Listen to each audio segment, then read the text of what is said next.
اور تمہارے قبیلے کے سرداروں کو مسلمانوں کے ہاتھوں قتل کرواؤں گا، مجھ پر اعتبار کرو۔ یہودی پر اعتبار کرنا ایسا ہی ہے جیسے کسی سانپ پر اعتبار کر لیا جائے۔ اکرمہ نے غصے کے عالم میں کہا، اگر تم اپنے آپ کو اتنا ہی قابل اعتماد سمجھتے ہو تو کل مدینہ میں ان چھوٹے قلعوں پر حملے شروع کر دو جہاں مسلمانوں نے اپنی عورت اور بچوں کو رکھا ہوا ہے۔ کل، کعب نے کہا، کل ہفتے کا دن ہے۔ ہفتے کا دن یہودیوں کا ایک مقدس دن ہوتا ہے جسے ہم سبت کہتے ہیں۔ اس روز عبادت کے سوا ہم اور کوئی کام نہیں کرتے۔ کوئی یہودی یوم السبت کے دن کوئی کام یا کاروبار کر لے یا کسی پر حملہ کر دے تو خدا یہود اسے انسان سے خنزیر یا بندر کی شکل میں تبدیل کر دیتا ہے۔ اکرمہ دیکھ چکا تھا کہ کعب بن اسد کی نیت ٹھیک نہیں، وہ شراب پیتا چلا جا رہا تھا۔ اکرمہ نے شراب پینے سے انکار کر دیا تھا۔ اس نے ابو سفیان سے کہا تھا کہ وہ فیصلہ کر کے ہی واپس آئے گا۔ تم کل حملہ کرو یا ایک دن بعد کرو، تمہاری نیت کو عملی صورت میں دیکھ کر ہی ہم فیصلہ کریں گے کہ تمہیں یرغمال میں اپنے کتنے آدمی دیے جائیں یا نہ دیے جائیں۔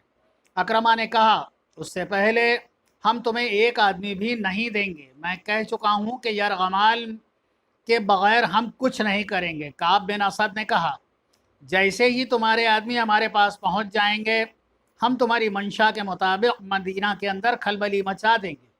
تم دیکھنا کہ ہم محمد صلی اللہ علیہ وآلہ وسلم کی پیٹھ میں کس طرح چھرا بھونکتے ہیں۔ اکرمہ اٹھ کھڑا ہوا اور غصے میں بولا، تم بدنیت ہو، تمہاری نیت صاف ہوتی تو تم کہتے کہ مجھے کسی ضمانت کی ضرورت نہیں، آؤ مل کر مسلمانوں کو مدینہ کے اندر ہمیشہ کے لیے ختم کر دیں۔ مجھے اگر حکم ہی ماننا ہے تو میں محمد صلی اللہ علیہ وآلہ وسلم کا حکم کیوں نہ مان لوں۔ کعب بن اسد نے کہا۔ اکرمہ کا غصہ دیکھتے ہوئے اس نے کہا، ہم مسلمانوں کے ساتھ رہتے ہیں، ہمیں جو تحفظ ان سے ملتا ہے وہ تم نہیں دے سکو گے۔ مورخ ابن ہشام اور ابن سعد نے لکھا ہے کہ نعیم رضی اللہ تعالی عنہ بن مسعود کا چھوڑا ہوا تیر نشانے پر لگا۔ اکرمہ غصے کے عالم میں کعب بن اسد کے گھر سے نکل گیا۔ یہودیوں اور اہل قریش کا جو معاہدہ جو اگر برقرار رہتا تو مسلمانوں کی کمر ٹوٹ جاتی، کعب کے گھر کے اندر ہی یہ معاہدہ ٹوٹ گیا۔ جب اکرمہ کعب بن اسد سے ملنے جا رہا تھا اس وقت نعیم بن مسعود رضی اللہ تعالیٰ عنہ اپنے قبیلے کے سردار غفتان کے پاس بیٹھے ہوئے تھے۔ اس کے ساتھ بھی انہوں نے کعب بن اسد کے متعلق وہی باتیں کی جن باتوں سے وہ ابو سفیان کو بھڑکا چکے تھے۔ ابو سفیان نے غصے میں آ کر اکرمہ کو بلا لیا تھا اور غفتان نے اپنے سالار اینیا کو بلا لیا تھا۔ کیا تم نے سنا ہے کہ کعب بن اسد ہمیں کیا دھوکہ دے رہا ہے؟ غفتان نے اینیا سے کہا، وہ ہم سے یرغمال میں رکھنے کے لیے سرکردہ افراد مانگتا ہے، کیا یہ ہماری توہین نہیں ہے؟ سردار غفتان، سالار اینیا نے کہا، میں پہلے ہی کہہ چکا ہوں کہ میرے ساتھ میدان جنگ کی بات کرو، میں آمنے سامنے کی لڑائی لڑنا جانتا ہوں۔ مجھے اس شخص سے نفرت ہوگی جو پیٹھ کے پیچھے آ کر وار کرتا ہے، مجھے اس شخص سے بھی نفرت ہوگی جس کے پیٹھ پر وار ہوتا ہے، اور پھر تم یہودیوں پر اعتبار کرتے ہو۔ اگر کعب بن اسد کہے گا کہ مجھے اپنے قبیلے کے سردار غفتان یرغمال میں دے دو تو کیا میں تمہیں ان کے حوالے کر دوں گا؟ میں اس شخص کا سر اڑا دوں گا جو ایسا مطالبہ کرے گا۔ نعیم بن مسعود رضی اللہ تعالیٰ عنہ نے کہا، میں ان یہودیوں کو اپنے قبیلے کی ایک بھیڑ یا بکرے بھی نہ دوں گا۔ خدا کی قسم، کعب نے ہماری توہین کی ہے۔ ابو سفیان کیا کہتا ہے؟ غفتان نے نعیم سے پوچھا۔ یہ بات سن کر ابو سفیان غصے سے کانپنے لگا تھا۔ نعیم رضی اللہ تعالیٰ عنہ نے کہا، ابو سفیان کہتا ہے کہ وہ کعب بن اسد کی اس توہین کا انتقام لے گا اور اسے انتقام لینا چاہیے۔ سالار اینیا نے کہا، بنو قریظہ کی حیثیت ہی کیا ہے؟ وہ ہمارے اور مسلمانوں کے درمیان اس طرح پس جائیں گے کہ ان کا وجود ہی ختم ہو جائے گا۔ خالد کو آج مدینہ کی طرف جاتے ہوئے یاد آ رہا تھا کہ جب اکرمہ بنو قریظہ کی بستی کے پاس آیا تھا تو خالد گھوڑا دوڑاتا اس تک پہنچا تھا۔ ادھر سے ابو سفیان بھی گھوڑا دوڑاتا ہوا آیا۔ اکرمہ کے چہرے پر غصے اور تھکان کے گہرے آثار تھے۔ کیا خبر لائے ہو؟ ابو سفیان نے ان سے پوچھا۔ خدا کی قسم ابو سفیان، میں نے کعب سے زیادہ بدنیت انسان پہلے کبھی نہیں دیکھا۔ اکرمہ نے گھوڑے سے کود کر اترتے ہوئے جواب دیا۔ نعیم رضی اللہ تعالیٰ عنہ نے ٹھیک کہا تھا، کیا اس نے ہم سے یرغمال میں رکھنے کے لیے آدمی مانگے ہیں؟ خالد نے پوچھا۔ ہاں خالد، اکرمہ نے کہا، اس نے مجھے شراب پیش کی اور میرے ساتھ اس طرح بولا جیسے ہم اس کے مقروض ہیں۔ تو اس نے کہا کہ یرغمال میں میں اپنے آدمی دوں اور پھر مدینہ کے اندر شب خون ماروں گا، کیا تم نے اسے نہیں کہا کہ اہل قریش کے سامنے بنو قریظہ کی حیثیت اونٹ کے مقابلے میں ایک چوہے کی سی ہے؟ خالد نے کہا کیا تم نے اس کا سر اس کے کندھوں سے اتار نہیں دیا؟ میں نے اپنا ہاتھ بڑی مشکل سے روکا تھا، اکرمہ نے کہا تھا، اس کے ساتھ ہمارا جو معاہدہ ہوا ہے وہ میں توڑ آیا ہوں، تم نے اچھا کیا۔ ابو سفیان نے دبی دبی آواز میں کہا تم نے اچھا کیا، اور وہ پرے چلا گیا تھا۔ یہ کوئی پرانا واقعہ نہیں تھا، 1.5-2 سال پہلے کی بات یہ تھی کہ آج جب خالد مدینہ کی طرف جا رہا تھا تو یہ جانا پہچانا راستہ اسے اجنبی سا لگ رہا تھا۔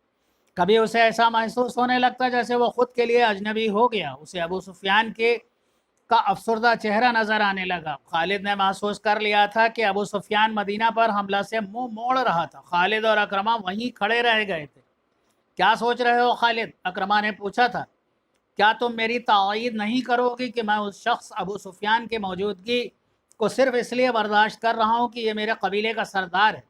خالد نے اکرمہ کو جواب دیا تھا، اہل قریش کو ابو سفیان سے بڑھ کر بزدل سالار کوئی اور نہیں ملے گا۔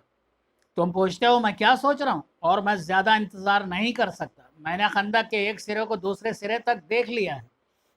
ایک جگہ خندق تنگ ہے اور زیادہ گہری بھی نہیں، ہم وہاں سے خندق کے پار جا سکتے ہیں۔ اگر تم میرا ساتھ دو میں آج ہی اس جگہ سے چند سوار خندق کے پار لے جانا چاہتا ہوں۔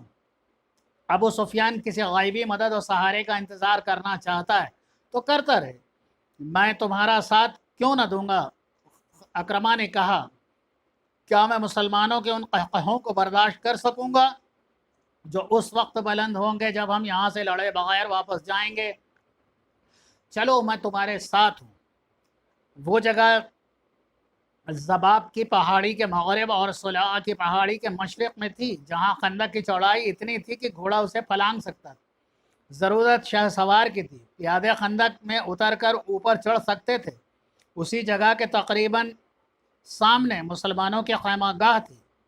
پہلے میرے سوار خندق پھلانگیں گے، اکرمہ نے کہا، لیکن ابھی ہم تمام سوار دستہ نہیں گزاریں گے۔ پار جا کر مسلمانوں کو ایک ایک سوار کے مقابلے کے لیے للکاریں گے۔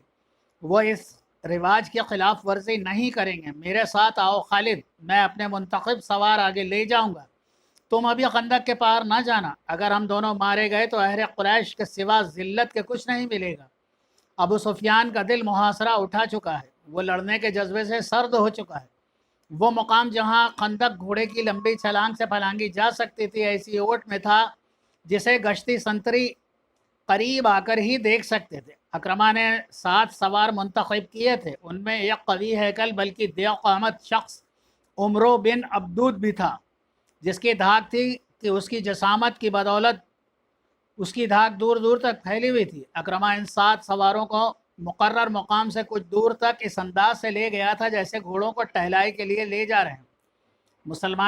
مسلمانوں کو سنتریوں کو ان پر شک نہ ہوا۔ سب سے پہلے میں خندق پھلانگوں گا۔ اکرمہ نے چلتے چلتے اپنے ساتھ کے سواروں سے کہا، کیا یہ ٹھیک نہیں ہوگا کہ سب سے پہلے میرا گھوڑا خندق کو پھلانگے؟ عمرو بن عبدود نے کہا، نہیں عمرو۔ اکرمہ نے کہا، پہلے میں جاؤں گا، میرا گھوڑا خندق میں گر پڑا تو خندق پھلانگنے کی کوشش نہ کرنا۔ اگر تمہارا سالار اپنی جان کی قربانی پہلے دے۔ یہ کہہ کر اکرمہ نے گھوڑے کی بات کو جھٹکا دیا۔ گھوڑے کا رخ خندق کی طرف ہوا تو اکرمہ نے ایڑ لگا دی اور ابھی نسل کا گھوڑا ہوا سے بات کرنے لگا۔ اکرمہ نے لگام اور ڈھیلی کر دی، گھوڑے کے پیٹ سے اٹھا اور آگے کو جھک گیا۔ گھوڑا ہوا میں بلند ہو گیا۔ خالد کچھ دور کھڑا دیکھ رہا تھا، قبیلہ قریش کے بہت سے لشکری بھی دیکھ رہے تھے، زمین و آسمان بھی دیکھ رہے تھے اور تاریخ بھی دیکھ رہی تھی۔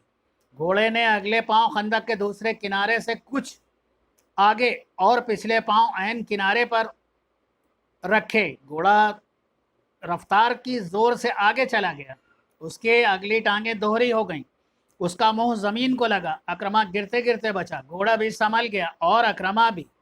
اسے اپنے پیچھے للکار سنائی دی۔ اکرمہ نے پیچھے دیکھا، عمرو بن عبدود کا گھوڑا ہوا میں اڑا آ رہا تھا۔ عمرو رکابوں پر کھڑا ہو کر آگے کو جھکا ہوا تھا۔ کسی کو توقع نہیں تھی کہ اتنے وزنی سوار کے ساتھ گھوڑا خندق پھلانگ جائے گا، لیکن گھوڑا اسی جگہ